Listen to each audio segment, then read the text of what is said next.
Hi అండి, welcome to our channel Telangana బిడ్డ #రోజా గౌడ్.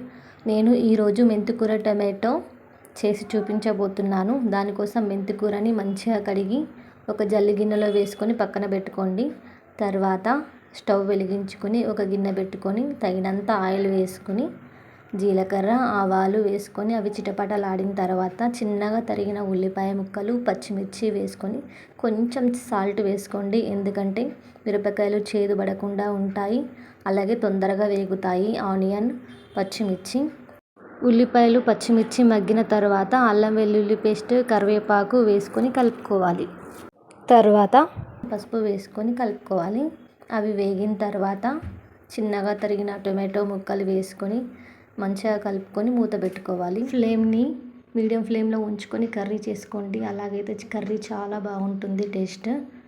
ఇవి కాస్త మగ్గిన తర్వాత మనం ముందుగా కడిగి పెట్టుకున్న మెంతికూరని ఇందులో వేసుకొని మంచిగా కలుపుకోవాలి.